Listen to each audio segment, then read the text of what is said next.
Good afternoon. On behalf of the Islesboro Forum Committee, welcome to the fourth program of the 2020 Islesboro Forum Speaker Series. I am Gail Jackson, and I will be the moderator of today's program. This is our 28th consecutive year of presenting distinguished speakers who are experts in a wide variety of fields, from sciences to the humanities. In a pre-pandemic world, we always presented our speakers in person.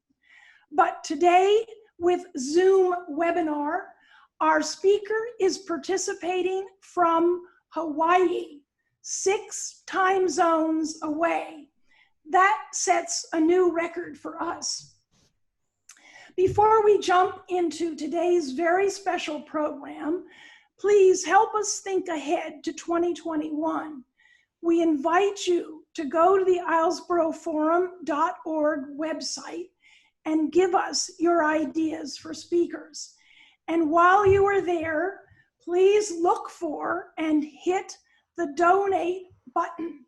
Help us pay for this summer's forum and make a 2021 forum possible by offering your support from a contribution of as little as $10 to more. So far this year, we have measurably more attendees than we've had in previous years through the marvels of the Zoom webinar, and sadly, fewer donations. So we want to encourage you to think of doing that after today's program, for example. Before I close these introductory remarks, I want to acknowledge and thank the 8 other members of the Islesboro Forum Committee for their terrific support and ideas. Their names can all be found at the Islesboro Forum website. Finally, I acknowledge our technical producer, Michael Hutcherson, who makes the delivery of these programs possible. A quick reminder as to our format. Once our speaker has completed his remarks, we will have time for Q&A. You should find the quick Q&A function in the bottom right of your Zoom webinar screen. Type in your question, hit the enter button, and the moderator will recognize you according to where you are in the queue. Now I will turn the microphone over to Emily and Sophie Kelley-Lau, 2 sisters, one of whom graduated from Islesboro Central School in 2019, and one who is a rising senior. This program was completely their idea, and I'll let them explain why. Emily and Sophie, over to you to introduce the forum speaker, a highly revered expert in ancient Polynesian ocean navigation. Emily and Sophie. Thanks, Gail. Aloha a mahalo ho'i I kahiki ana mai. Hello and thank you for coming. My name is Sophie and this is my sister Emily. We could not be more excited to be here today virtually with Bruce Blankenfeld. My sister and I first met Uncle Bruce in Mount Desert Island, where Hōkūleʻa was finishing a leg of the Mālama Honua Voyage, a mission that literally translates to care for our island Earth, focusing on bringing the world's native population together and raising awareness about traditional and modern sustainable practices. After a talking story with him and some other crew members, we were entranced, not just because they provided a taste of home, but also because of their powerful and meaningful journey. The more we learned about the ancient navigation culture, the prouder we felt to be Hawaiian. In 1999, after participating in the navigation team that brought Hōkūleʻa to Rapa Nui, Uncle Bruce said, "The mana in this canoe comes from all the people in the past who have sailed aboard Hōkūleʻa and cared for her. And we certainly felt that ancestral mana, the energy and power exuding from him as well as from Hōkūleʻa." Uncle Bruce has been a part of the Polynesian Voyaging Society since 1977. Fishing on some of Hōkūleʻa's first long voyages and repairing and maintaining the double-hulled sailing canoe.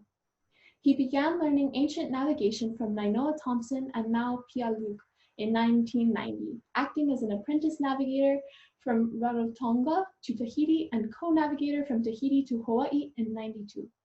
Since then, he has navigated and sailed Hokulea on many journeys, including some legs of the Mālama Honua voyage, and has been honored as one of 5 Hawaiians inducted as a master navigator by Mau. Uncle Bruce continues to hold the tradition of voyaging and navigation by passing on his knowledge as a director of crew training for the Polynesian Voyaging Society today. We are so thankful for all of the work and aloha he has put into reclaiming Hawaii's culture.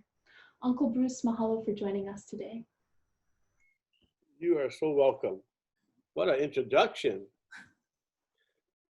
Thank you so much. Happy to be here. Happy to join you folks and share. So are we ready to roll? Okay, well, let's get started then. So thanks, Sophie. Thanks, Emily and Gail. Michael, can we bring up the first slide, please?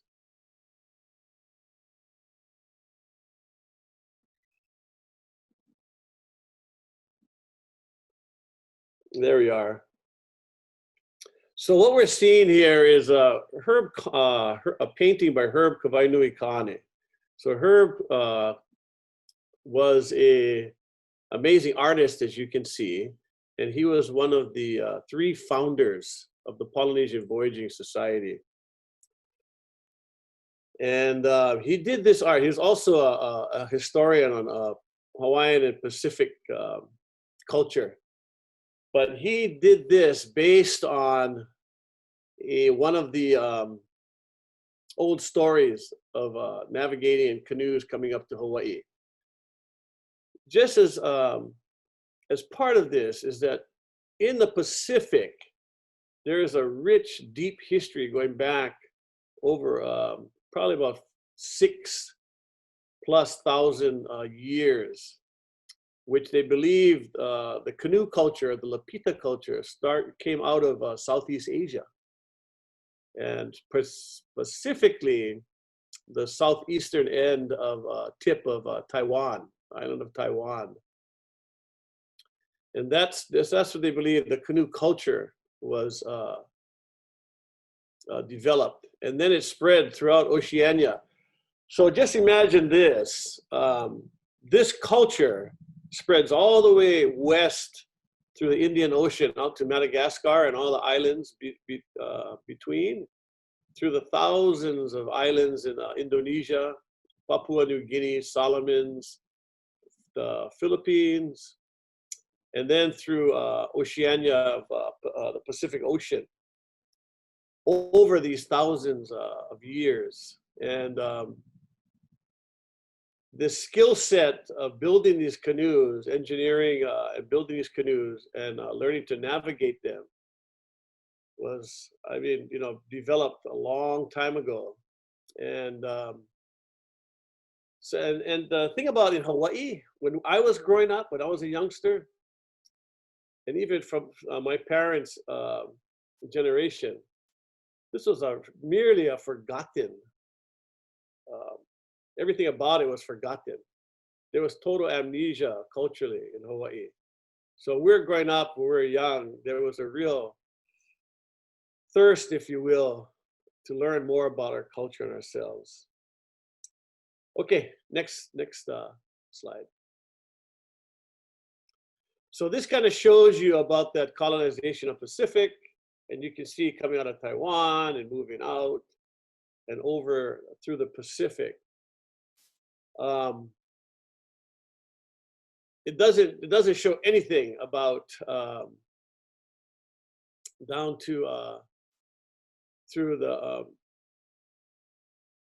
Indian Ocean out to Madagascar. But the amazing thing is, in Madagascar, a lot of the voyaging plants that you find on every island here, the genesis of those plants is from Madagascar. So one in particular is the Pandanus tree, which I thought for years came from Australia. But just doing a little research recently, I found out that the genesis of that tree is from Madagascar. Another one is a tree that a lot of people are familiar with. It's called Milo. It's a hardwood. And that tree is also, the genesis of that tree is also from Madagascar. So the movement of it, and even beyond this to South America, and we'll talk a little bit about that later. Okay, next. So this is 1947. Thor Heyerdahl and his group on the Contiki. This is the Contiki Raft. So Thor Heyerdahl's theory, as many of you may know or may not know, was about the theory that the Polynesian islands were colonized from the east, from South America, by raft, and taking advantage of the predominant easterly winds, easterly currents, and it coming into these islands. But I think this is the atoll of Roroia, which is one of the many atolls in the Tuamotu Islands. The fact of the matter is when they got to this atoll, they had less than a spectacular landing, because they went through the surf and tumbled through the surf onto the reef, and everything broke apart. And inside of the reef, there was a huge yard sale, and the people were coming out in their little canoes and helping them. I met an older fellow who was a youngster at the time when that happened, and he was telling me about it. So this was Thor Heyerdahl's voyage, his theory. He was amazing on producing a book and disseminating it. And when I talked to Sam Lowe at one time, he sold something like 15 or 17 million copies of his book. So the word got out, and he stood by that. But this simply is not a voyaging canoe. And so, next slide. So then the next piece of the story is this gal here. Her name is Catherine Luamala. She's from Finnish descent. She's from Minneapolis, I believe. And she's an anthropologist that had a real good sense of Pacific Island and Hawaiian cultural knowledge through anthropology. She was a doctor. She worked at the Bishop Museum in the, I think, the late 40s and through the 50s. And when she got a hold of Contiki, she was just going, that's simply not right. There's nothing right, nothing true about it. So she contacted her Dr. Ben Finney. He wasn't a doctor yet. He was doing his doctoral thesis on anthropology and voyaging. Okay, so next slide. So on the top, your top left corner there's Dr. Ben Finney, who was contacted by Catherine Luamala. And below is Herb Kane, the artist. And then up on the top right is Tommy Holmes. And Tommy Holmes was a local boy from Hawaii that just had an adventurous spirit. He wrote a book called The Hawaiian Canoe, doing a lot of research on that. And what you see there is Hokulea at sea. And so through all the research, Herb was the one that did all the research on canoe design. And also along with Ben and Tommy. And they incorporated the Polynesian Voyaging Society in 1973. And so they just, by Catherine Luamala planting that seed to do something about it, to challenge that theory, that's what they did. They put together this voyage. Okay, next slide. So this is Hokulea. The day is March 8th, 1975. And this is a launch date of Hokulea on Kualoa Beach. Now, you see this nice, amazing beach here. Right now, with sea level rise, there is no beach. And at low tide, you might have about maybe 3 to 4 feet of beach that you could walk around the coast. At high tide, it comes right up to the grass. So this is a wonderful picture. And so this is Hokulea on her launch day. First canoe built in Hawaii with the express purpose of voyaging in over 500 to 600 years. She's 62 feet long overall. At this point in time, she was about 19 feet wide overall. And then fully loaded, she's about, she draws about 3.5 to 4 feet of water. So that's her deepest part at that point. When I think back at this, I mean, they built this craft and there was really a lack of knowledge of what you're going to do with this. Or how to sail it, how to maneuver it, the whole bit. It was like a whole new toy. Okay, next. So a big part of the puzzle of undertaking this, because Hokulea was built for the express purpose of challenging not only the canoe performance, but the actual navigational skills, to prove that, you know, a canoe could be navigated with these ancient skills, but you had to find the navigator. So there was a navigator from the island of Taumako. Taumako is down in the reef in Santa Cruz Islands, down by the Solomon Islands. It's part of Melanesia, really. It's those islands are what's called Polynesian outliers. So it's a Polynesian culture, but they're outside of the Polynesian Triangle. But you got to remember now, this Polynesian Triangle was delineated by Westerners to try and make sense of Oceania. Anyway, so the navigator from Taumako, his name was Tevake. And Tevake, I think it was about 1974 when they were building a canoe, when they got a message from their island that Tevake had passed away. So now they kind of needed a navigator. So just through reaching out,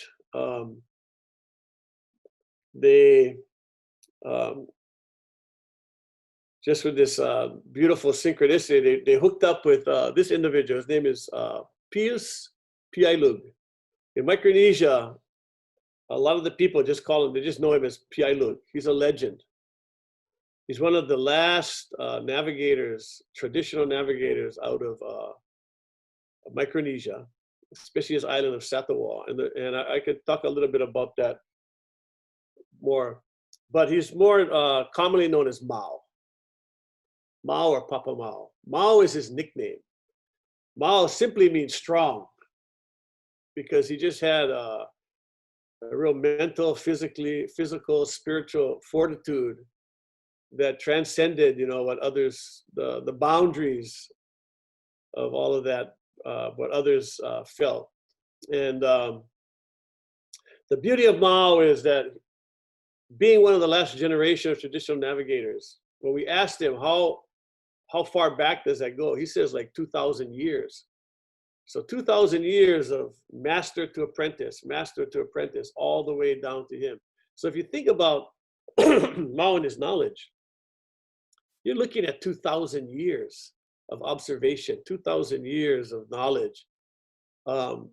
His senses of his surroundings are so acute. It's like, it's mind-boggling. Okay, so next. So this is Hokulea at sea with Mao navigating in 1976. So when they came back from this voyage, I mean, this was, so let's just kind of back up to 1976. Nobody had, very little of the guys that we know that are part of this had ever sailed to Tahiti.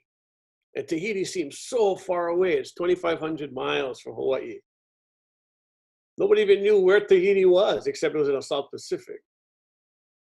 And it was like the grandest of adventures. And nobody even knew anyone from Tahiti. But the fact is that we're related in so many ways. Hōkūleʻa, just about the name Hōkūleʻa and why it was chosen. Hōkūleʻa is the name for the star Arcturus in the constellation of Boots. And it rises at 19 degrees north latitude, and it goes right over the big island of Hawaii. So it's a zenith star for Hawaii. And not only that, it's a beacon star from the south in the sense that it is a very, very bright star. Hōkūleʻa simply means star of gladness. Hoku is star, Lea is like an elated gladness. And so that's what the name is about. This canoe here, this wa'akaulua, was built for one voyage. It was only built for one voyage. It was built pretty quick in 1 year. And it was built simply to sail to Tahiti, have a navigator like Mao on board, document it by Ben Finney, who was a documenter, and then write a book to challenge the theories of Andrew Sharp, who was a Kiwi armchair historian, who kind of refuted the skill set of navigators, and by Thor Heyerdahl. That's what it was for. That's what the canoe was built for. So this is 1976 on the way to Tahiti. Okay? And this was the voyage track. Number 1 is a voyage going down to Tahiti, and then number 2 is coming home. So I had talked to, I was speaking with Gail earlier about one of the theories that are a book on Polynesian wayfaring or non-instrument navigation that was written by this fellow. His name was Andrew Sharp. He was a Kiwi from New Zealand, armchair, kind of an armchair historian. He never did any of this type of stuff, this practical stuff. His theory was that, yes, the Polynesians could navigate for 300 miles purposely. They probably had that skill. And then after that, they would be at the mercy of the wind and currents and end up where they were. Well, looking at this chart here, if that was the case, if you were to leave from Tahiti or even Manihi or Mataiva, the islands on the top there, just above Tahiti, or the Marquesas Islands over there, north and east of Tahiti. Marquesas Islands being a little closer, it's 2,000 miles from Hawaii. You wouldn't even make it to the 300 miles, wouldn't even get you halfway to the equator. And the predominant winds and currents are all sweeping east to west. So if it was a matter of the predominant winds and currents taking you where you were, nobody would ever make it to Tahiti if they just simply did not have that skill set. So this is the track of the first voyage down and up, and wonderful track. And if you think about Mao navigating that whole time just by the stars and the wind and the ocean currents and clouds and everything, and the moon and the sun, totally amazing. Okay, next slide. And this is just, you can see this one, you can see the trade winds and all that.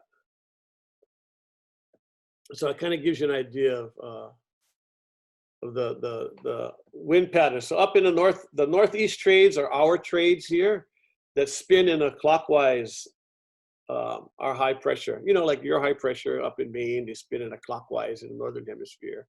Well, down in the southern hemisphere, the high pressure spins in a counterclockwise spin. And that's why you have these two different wind systems, if you will. Okay, next, Mike. And this is the arrival of Hōkūleʻa in Tahiti, in Papeete, in Tahiti in 1976.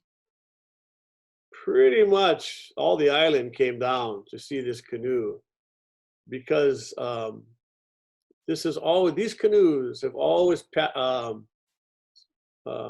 traveled these roads and these pathways between the islands. And this is a connection for many things. So just want to make a correlation about exploration and purposes of exploration. So many purposes, but one thing that we do today so readily and so easily is information, and how to gather information to share. And you see it happening constantly. Well, you know, in the 1200s, the years, 12 to 1400s, when voyaging was really widespread throughout the Pacific, there was a lot of information going on. Sharing, gathering knowledge, sharing knowledge. So one story about it, there was a canoe that came up to Hawaii from Tahiti in the 14th century. There were 4 healers on board. They came to Hawaii for a few years to teach healing arts. So this is about how to use plants for medicine and for different ailments, how to do massage and lomi lomi, how to reset bones, and many other parts of healing. And they were in Hawaii for a bunch of years, and they went back to Tahiti after that. Those are the kinds of parts of sharing knowledge and gathering knowledge. And there are many more stories like that. But so this is our voyage, our arrival in Tahiti, and it was like set off opened a whole new door to possibilities. Okay, next. So this is a young Nainoa Thompson. So Nainoa was in his 20s, and he did this voyage. He was on the return voyage in 1976. But prior to 1976, when he was, not just say 1974 and 75, when he got involved with the project, he was so amazed by the possibilities of navigation that he was studying on his own, and he was doing the wildest things, but he just had this real drive just to learn the navigation. So during the voyage, he learned as much as he can, and then after the voyage, he kept going and studying and learning and trying to piece together things, working at the Bishop Museum with Will Kaiselka, who was the director of the planetarium at the time. For probably about every week, I would say Nainoa put in about maybe 8 to 10 hours a week at the planetarium learning the skies. Okay, next. And that's just another photo of Nainoa with the Hōkūleʻa on the back, and just part of the story, looking at charts and winds and currents and everything else, pilot charts and stuff. Okay, next.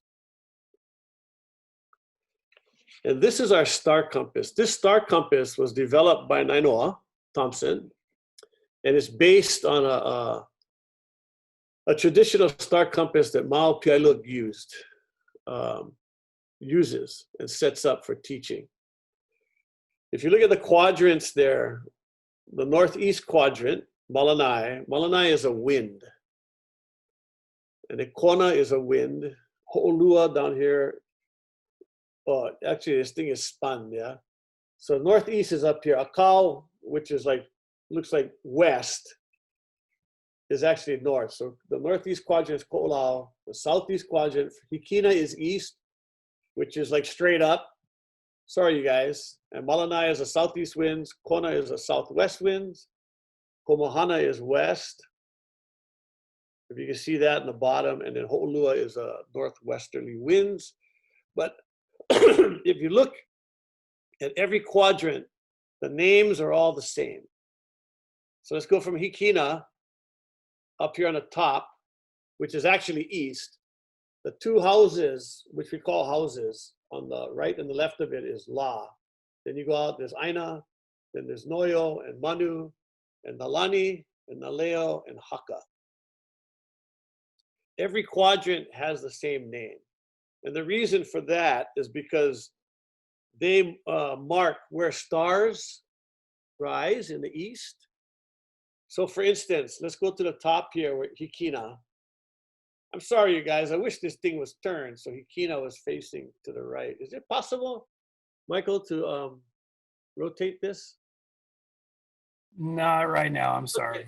Okay. Well, just Imagine this. So it's kind of got to, you have to turn your head to the left if you want. But anyway, Hikina is east. Let's go 2 houses to the left, Aina. Okay? Aina here, that's where Hokulea rises. It rises in the house of Aina. And it's going to rise there every day, all year, no matter what. And it comes across the sky. And down here on the bottom of the page, Komahana is west. And 2 houses to the left of west is Aina. So that's where Hokulea sets. So basically, the whole left portion of the compass is the northern skies, northern hemisphere, and the right side is the southern hemisphere. So you have the southern stars rise down here, and the northern stars rise here. The sun moves back and forth, as you know, in the our winter solstice. The sun is down here in Aina, Malanai, the southeast quadrant. March 21st and September 21st, equinox, it's up here in Hikina. And then our summer solstice, which is June 21st, the sun is over here in Aina, in Ko'olau, in the northeast. The moon and the stars, they wander through this compass on the ecliptic. Now, I don't want to get too deep in it, but anyway, the compass, this star compass here is used for various things. So it's used for the stars, of course, the moon and the planets. Also the wind, it shows you where the wind's coming from. And Gail talked earlier, we were talking earlier, she mentioned 8 different swell patterns. It also mentions where the swells are coming from on your compass. So this compass, this is a star compass. This basically delineates and it marks when you're at sea and there's nothing but ocean, right around you is this compass. And somewhere on that horizon is where the stars are rising, where the swells are coming from, where the wind is coming from, where the moon is rising and setting, and so on and so forth. And so that's what the navigator has to get trained in and understand implicitly. And yeah, so this was developed by Nainoa, and it's like a amazingly workable tool. Okay, next. So this is one of our, also one of our navigation buddies. This is a Manuoku. It's also, it's a fairy tern. It's called a fairy tern or a white tern. It's an amazing creature. It's a seabird that basically lives on land. So it goes out in the morning to gather food and comes back every day. And so as you're getting closer, so you know, there was a book that was written called We the Navigators. It was written by Dr. David Lewis, who was a Kiwi from New Zealand. And in there, there's a chapter called Expanded Landfall. And expanded landfall, if you have basically an island or a low atoll, you put a ring around it, it goes out 60 miles or 80 miles. And he said, well, that was the range of these birds. And so if you read the book, you think, wow, that's the range of the birds, 60, 80 miles. But when we're sailing, you see these birds over 200 miles out at sea. But when you see them that far out, you only see one ranger, one guy who's like exceptional. But you know you're getting closer to the land just by your calculations as a navigator. The next morning, you'll start seeing more of these birds, like maybe 5 or 6 and stuff. And as you get closer to the land, like within 50 miles or so, you'll see flocks of these guys. And they take you to the land. Okay, next, Mike. This is a shot of reading the stars at night. I don't know if you folks can see that. This is Orion's belt. That's Orion astern there. And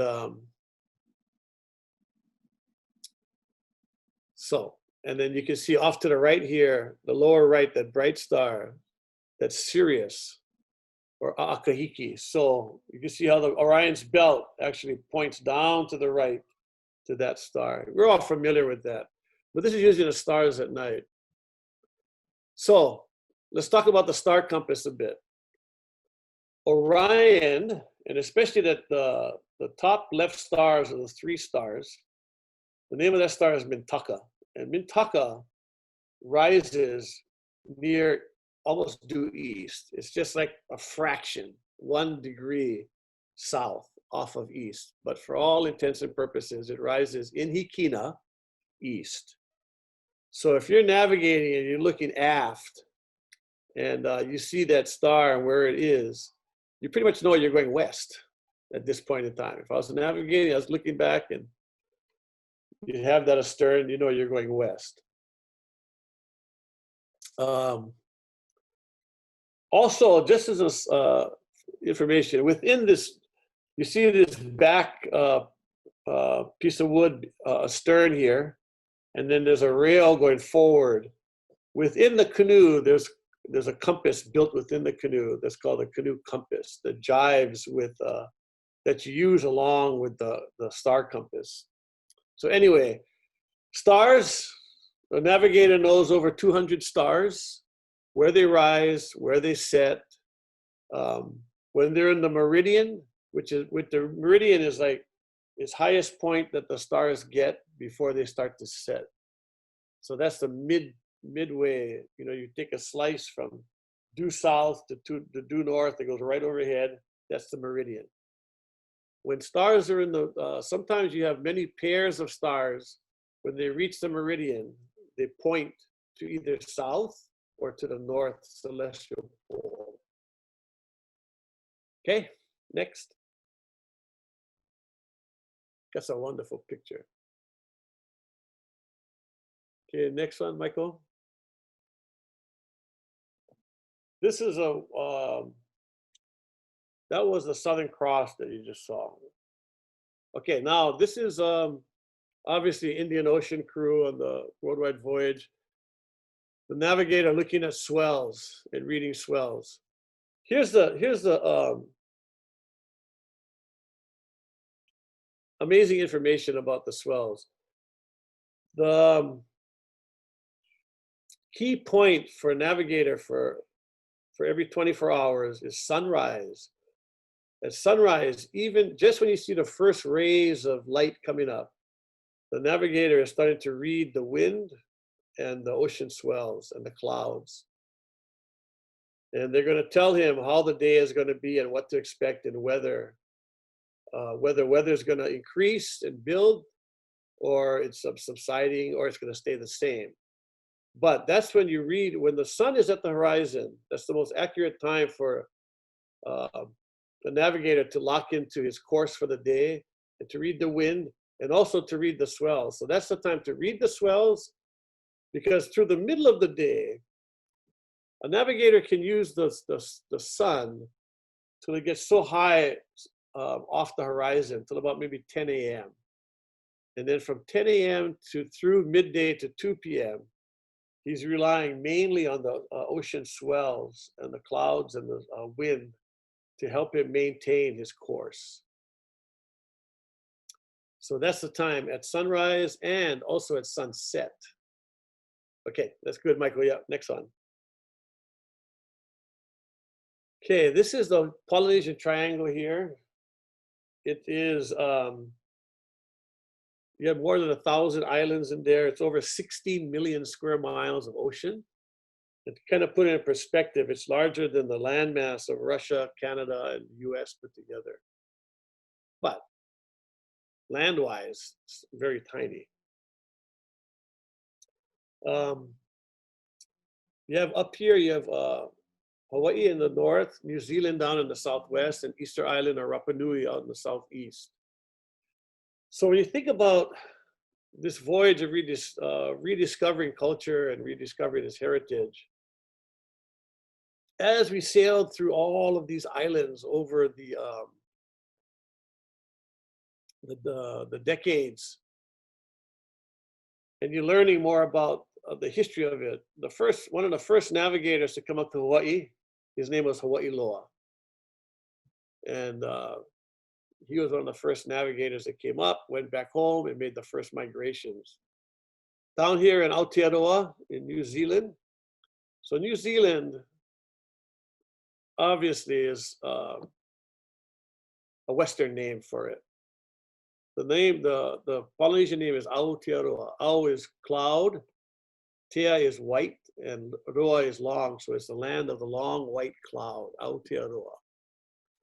The voyaging chief that discovered that, his name was Kupe, K-U-P-E, Kupe. And Kupe discovered the islands, went back home to central Polynesia, I think Tahiti area, and gave all the information. And he never made the voyage, but his grandson made the voyage on his canoe. And many, many, many canoes went down there. Many canoes went down there from all over central Polynesia. And that's where the Maoris all came from. And out here on the southeast in Rapa Nui, the voyaging chief that went there, his name was Hotumatua. And Hotumatua, when you go down there, we're all familiar with the moai, maybe, I think. The moai, the statues, the wonderful statues of Rapa Nui. Well, down at the landing place on Rapa Nui, there's one beach, one bay with beautiful sand. The name of the beach is called Anakena. And that's where Hotumatua and his sister came with their 2 canoes and they landed. And right there off of the beach is an ahu or platform with 5 moai that are all ancestors. So each moai is an ancestor. That's Hotumatua's ahu, and that's all of his ancestry. And that ahu is called ahu nau nau. So these are all these wonderful things that we learn by traveling, kind of knitting together all of this. Okay, next. This is the voyage in 80 when Nainoa went to Tahiti and did his first successful voyage to Tahiti and back.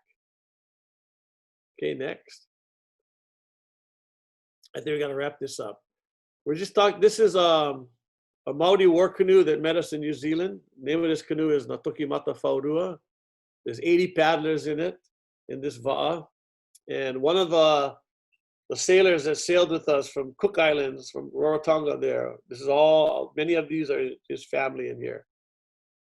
Okay, next. And these are the moai down in Easter Island. Okay, next. And that's, this is Mao's island of Satawal that we visited in 2007. And we went there for 2 purposes. This va'a you see here is called Maisu. It was a gift from the voyaging group on the Big Island, Nakalai Va'a, that built this canoe as a gift to Mao for sharing his knowledge. And these are all the little canoes from the fishing canoes from the island. But this is Satawal Island. This is where Mao is from. Okay, next. After going from Mao, we went over to Japan and we did a connection over there as an oceanic people and culture. Okay, next. And this is the canoe in Tahiti. This is the canoe at Palmyra Island. Training was a training voyage for many younger voyagers. Okay, next. And that's the track from Palmyra going down and going back. I'm speeding it up because we got to wrap this up. Okay, next. So this is our most recent voyage, Mālama Honua worldwide voyage, started in May of 2014, and then we came home in June 17th of 2017. 3-year voyage around the globe. The wonderful thing about this is all the indigenous connections, educational connections, cultural connections. And one of the purposes of this voyage was just to learn and to share ideas about issues that we have facing us globally as a people and solutions that we may find along the way. And also trying to find those nuggets, those pearls of wisdom within the indigenous cultures of the world. Okay, next. So this is the Manaiakalani school up in, cultural school up in Aotearoa, New Zealand, that they visited to learn about how they're doing it and all the successes they've had. Okay, next. This is a school on Minjerribah Island, Stradbroke Island in Australia. Same thing, sharing. This gal on the right holding up the globe is one of our young navigators. Okay, next. This is one of our young navigators. She's a University of Hawaii professor, Kylie Murphy. She's from the Big Island, part Hawaiian girl, really brilliant and smart, and successfully been navigating throughout the years, but particularly coming home in 2017 from Tahiti. Okay, next. And this is Kaleo Manuiwa Wong, who did a lot of navigating across the South Atlantic from Cape Town, South Africa to Brazil, made a few landfalls. Also from Samoa to Tonga to Aotearoa, and from Rapa Nui to Tahiti. Okay, next.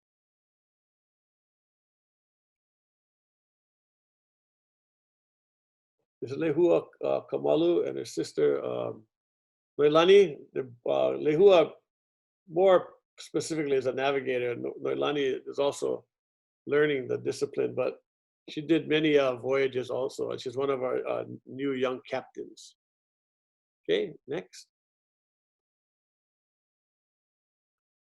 Dr. Haunani Kane, she's a doctor on climate change and science, and she was part of the team that navigated home with Kylie Murphy on 2017 from Tahiti to Hawaii, but she also navigated throughout the different oceans also. Okay, next. Jason Patterson, one of our young navigators, also did many trips and navigating. Okay. And this is just some cultural connections. This is in Minjerribah in Australia. Okay, next. This is in Sydney Harbor with the Gadigal people. Okay, next.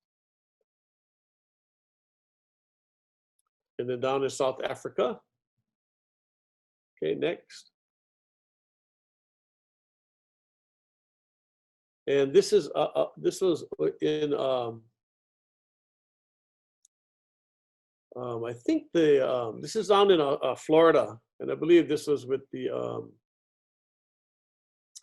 the Miccosukee tribe down in Florida.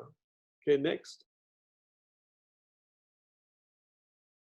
And this is arriving in Yorktown, and this is with the Pamunkey tribe down there, and this individual that I'm talking to. Okay, next. Bruce? Yeah. This is Gail. I wonder if you would allow me to step in, because we have questions in the queue, and your talk has been so provocative and stimulating. It would be a shame not to give some of our audience members a chance to ask you to elaborate further. So okay, may I do that? With great thanks and just amazement at the window you have opened for us into the complex world of Polynesian navigation for apparently thousands of years. So I'm going to take these questions. Sophie and Emily, let's hold off on yours for a moment so we can bring some of the other audience in. I have a question from Bruce Claflin. And Bruce, we can unmute your mic or I can read your question. Why don't you let us know which you prefer?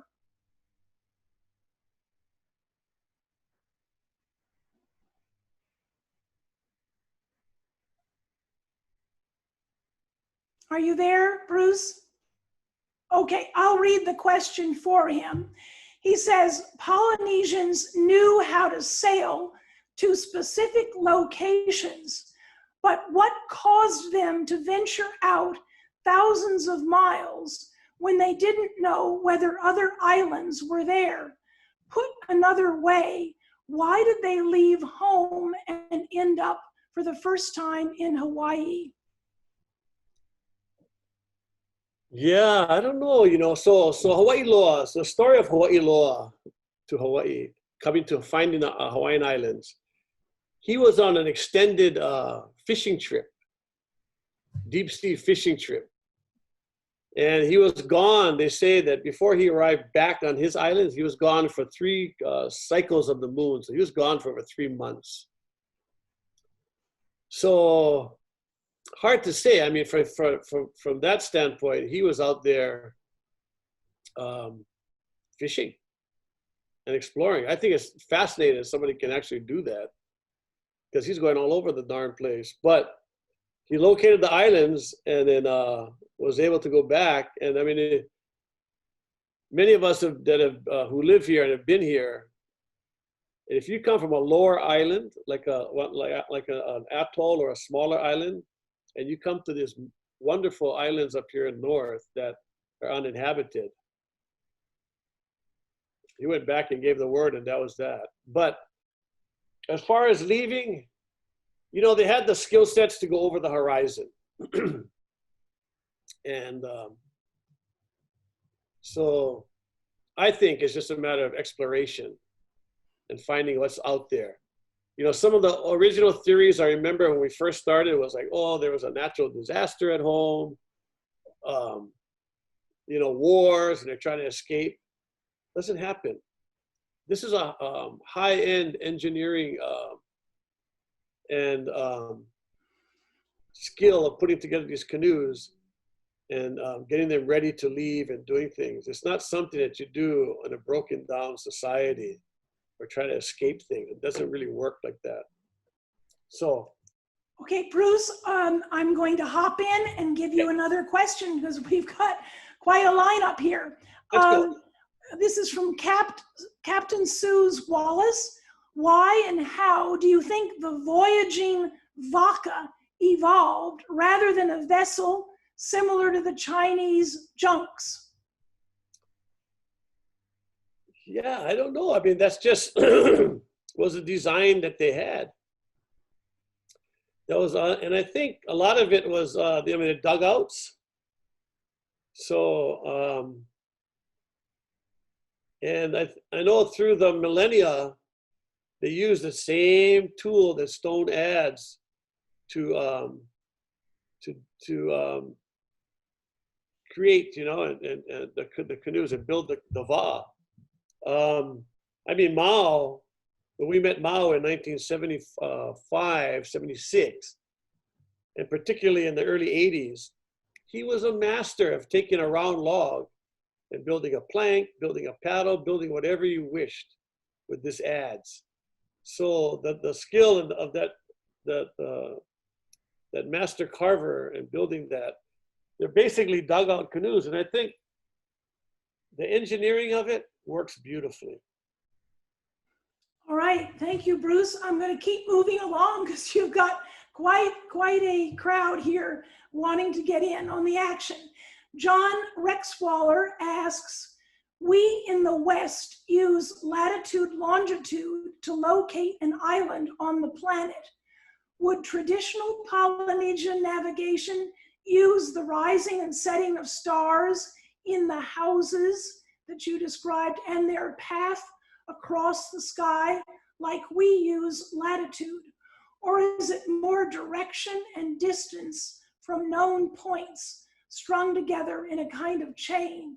And how do you figure what we call longitude?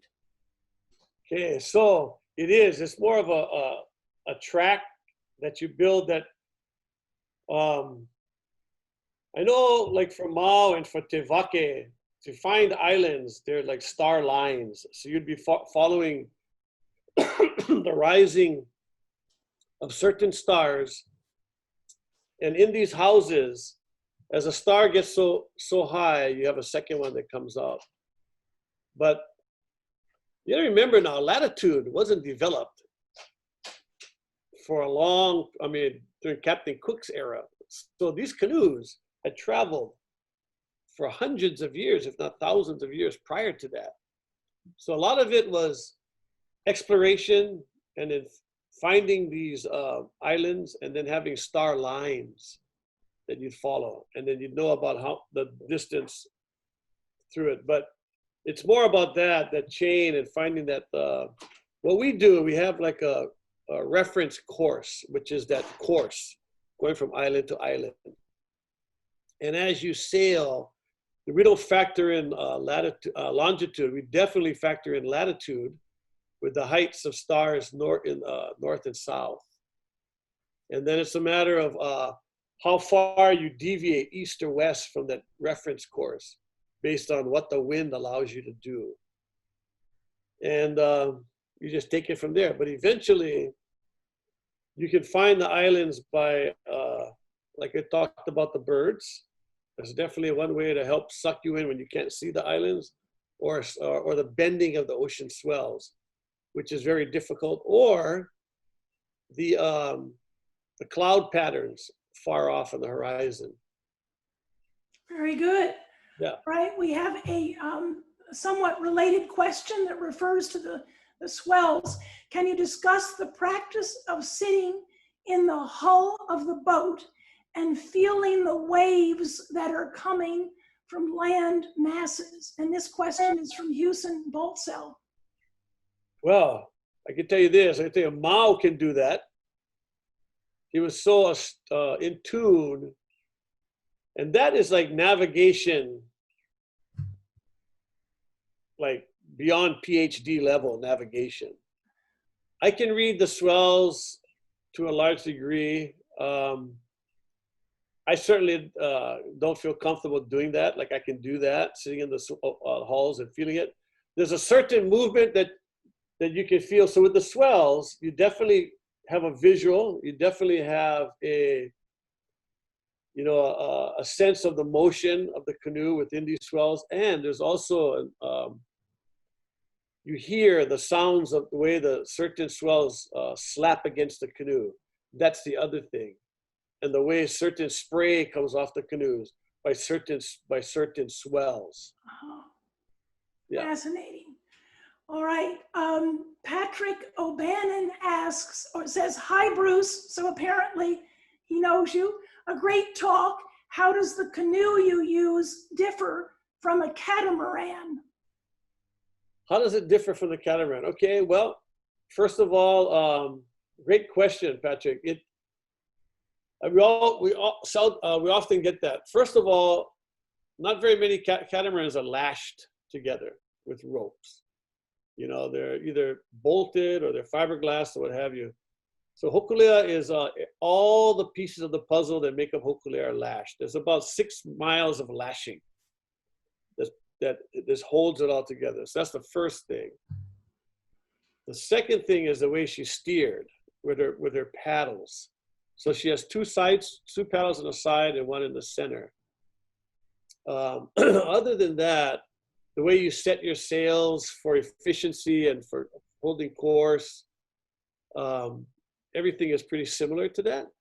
How to trim the hull, and they're double hulls, you know. Yeah.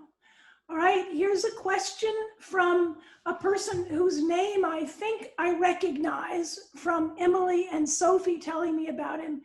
Sam Lau, is that the person? Just nod your heads, girls. Yeah. All right. Will there be I should just say, and Bruce, you can explain further who Sam Lau is. He's a very well-known author and acknowledged expert on ancient Polynesian navigation. So his question is, will there be a college course in the foreseeable future to perpetuate the knowledge gained and facilitate the acquisition of more information to a wider audience? This audience includes oceanographers and environmentalists. Sam Lowe. You know, there already is a voyaging course in the University of Hawaii, but not to that degree. Oh. They've talked about, I mean, there's a seed that's been planted to teach navigation and other things at the University of Hawaii. There is like some pop-up courses that come up here and there that teach the basics of navigation, but I don't know, that's a deeper question and sense of it that Sam just put together. We hope so. We certainly hope so. Good, and I have to apologize. The moderator was in error. Sam Lau is the father of Emily and Sophie, not the author who has a very similar name, but certainly in Emily's and Sophie's eyes, a most eminent questioner to have. All right, so next we have a question from Lavinia Wood, and she says, not a question, but a thank you. Wonderful to join this presentation from Australia through the magic of Zoom. I don't know how she learned about it. Wow. Next question is from Todd Siegman. How were you able to translate the wind and current patterns of the Pacific and the star lines to navigating in the other oceans with different wind and current patterns? That's a fascinating one. Yeah, that is awesome. Well, first of all, we go into these unknown waters. We study the pilot charts of those oceans, and that tells you the predominant winds and probability of the percentage of those winds and currents. And so we study those to try and get a sense of it, because we are going into the unknown to a degree. We also, it's preferable to get someone on board who has local knowledge to help point out things that you might not readily see. But the wind is the wind.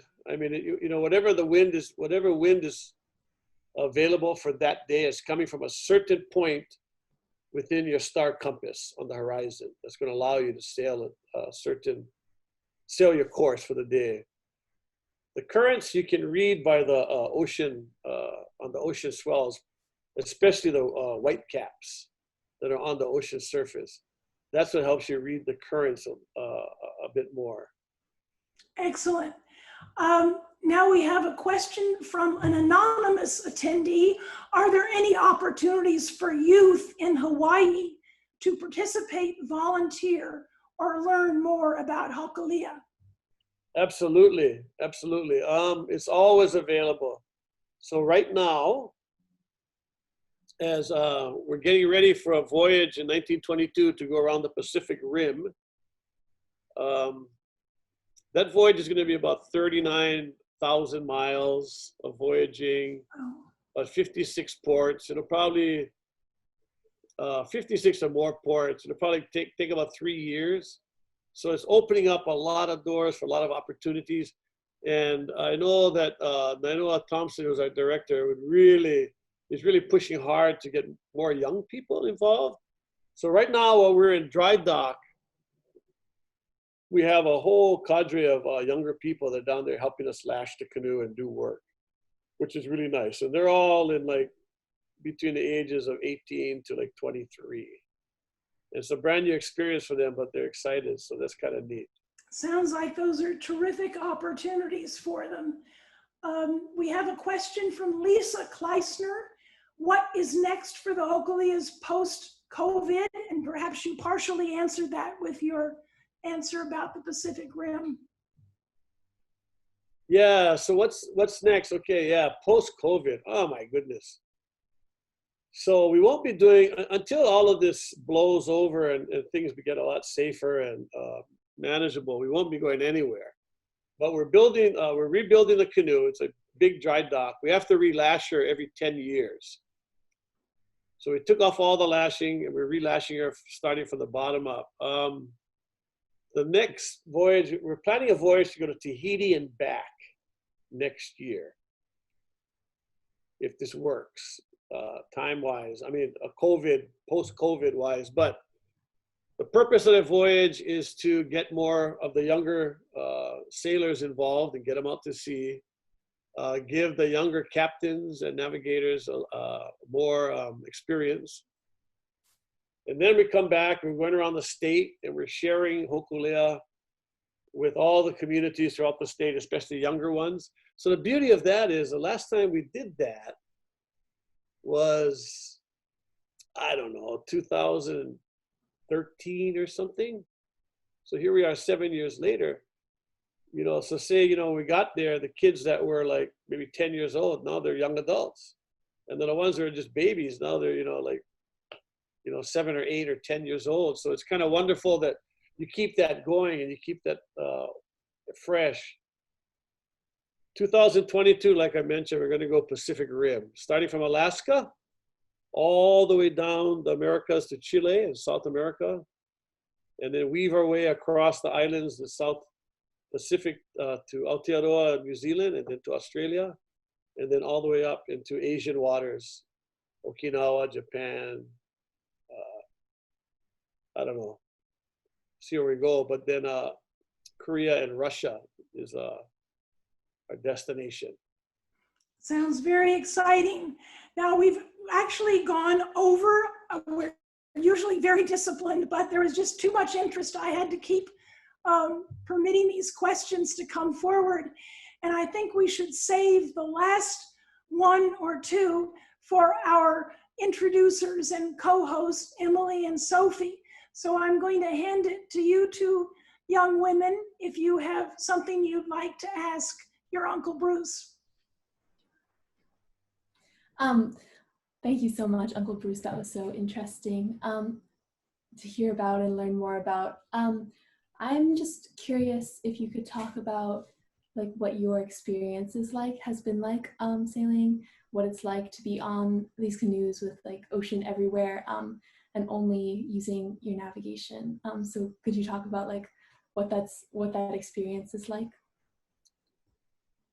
Yeah, I can talk about it on a personal level. I personally enjoy it. I mean, it can be pretty scary when you get in like the big weather and stuff, but it's also, all of this has always been an opportunity. It's an opportunity to learn. It's an opportunity to not particularly overcome these challenges, but know how to manage these challenges to keep things safe. And so I enjoy that. I really enjoy that. I mean, for a lot of people that I have sailed with, it's pretty scary stuff. The first storm that comes up where you have to close everything down and just ride it out, and waves are crashing all around you. The wind is whistling in the rigging and so on and so forth. It's unnerving, but it's one heck of an environment. There's so much to see and learn. I mean, the beauties and the wonders of being out in the ocean, and the ocean life, and the learning about all the navigation and the nuances of it with the clouds and the winds. You can see why Ma was a master. When you're talking about 2,000 years of navigation, when you talk about his teachers having that deep knowledge and passing it down to him. The unfortunate thing for us guys is, like, I learned from Nainoa, I learned a bit from Mao, but I didn't have from either of them that amazing constant mentoringship and stuff. So a lot of it, you get the information, it comes piecemeal, then you got to put it together. So it's up to us to go out there and just really be what we call maka'ala, or observant, in so many facets to learn. So I enjoy it. It's peaceful. It's opportunity, again, for expansion and understanding and all that. Thank you, Bruce. Yep, sorry. Ties us in to the guys behind us that came before us. And that's a lovely part too. Yes. So did that, Emily or Sophie, do you have another question you want to ask? Yeah. So, Could you talk more about the Mālama Honua mission and voyage? Yeah, the Mālama Honua, the one we just wrapped up, in 2017. It was, so let me just say something about Hōkūleʻa. Hōkūleʻa is a state treasure. It's a cultural treasure. It's a living treasure in Hawaii. And I don't know if, Gail, if you remember back to 1976, each state had was given a project as a bicentennial project that defined that state's history. So they all had their own little thing. Well, Hōkūleʻa became Hawaii's bicentennial project. And I'm just so proud of the fact that she was built for a voyage of 5,000 miles in 76, but she sailed over 200,000 miles in the 45 years she's been sailing. And thousands of sailors from not only Hawaii, from across the planet, and it's been wonderful. But that's, Sophie, I got off track here on your question. But the Mālama Honua voyage, it was about, as we talk about sustainability, as we talk about the declining health of our oceans, with fish stocks, acidification, a garbage patch in the middle of the North Pacific that's the size of like Texas, and so on and so forth. And you start tying it into science and talking to someone like Sylvia Earle, who is just an icon in oceanography, and telling us that, from a healthy ocean, every third breath that you breathe in is a gift from the ocean. These oceans really are the engines of these planets. We're 70 to 75% a water planet. And the lungs of these planets and the drivers of climate and everything are our oceans. So it behooves us to take care of something that we rely on as a very, for our health and life source. So as we sailed around, that was the idea, was like to just kind of get all these little anecdotes from all these places and understand, what's going on and how they're thinking about it, how these people are thinking about it, and little things that they're doing.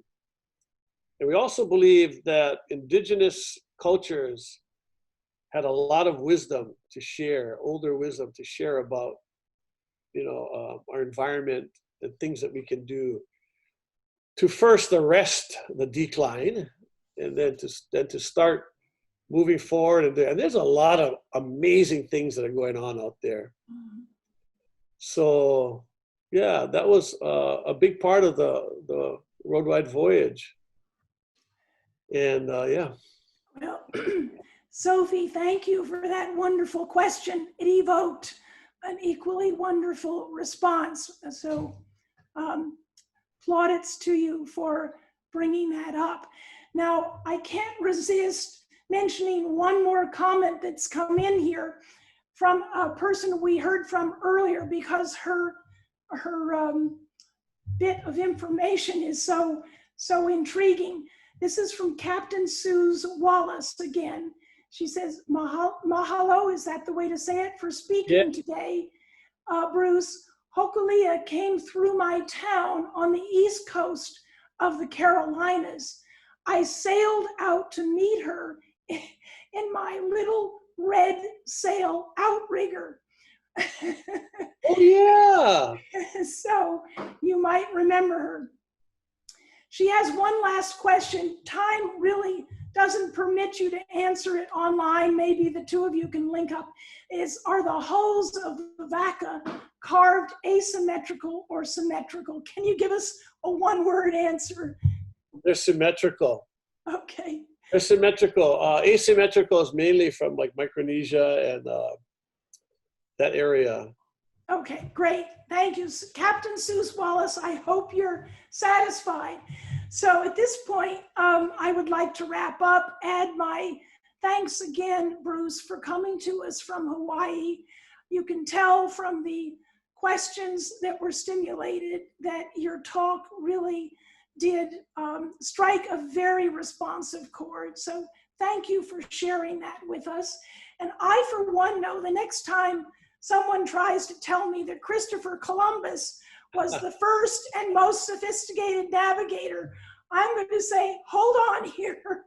There were some people around a couple thousand years before who had worked it out in a very, very skillful way. So my ethnocentrism has been mellowed out, I would say. Now, I'd like to take a moment to look ahead to August 9th, our program for next week. We're going to remain in the ocean realm. So Bruce, your wish that we care for the ocean might be addressed in our next Islesboro Forum program. The title is Deep Sea Frontiers: What Happens as Humanity Seizes the Sea Floor? So it's bound to be a very interesting and provocative program as well. And once again, we hope you will help us, all of you in the audience, go forward with the forum for 2021 by sending us a contribution. And Bruce, we hope you'll join us next week. It's posted on the Islesboro Forum website, so you can join us and maybe even post a question for us. Okay, thank you. Thank you all, and we'll see you next week. Aloha. Aloha. Thank you, Sophie, Emily, Gail. Thank you. Michael, thank you very much. Okay, guys, take care. You too.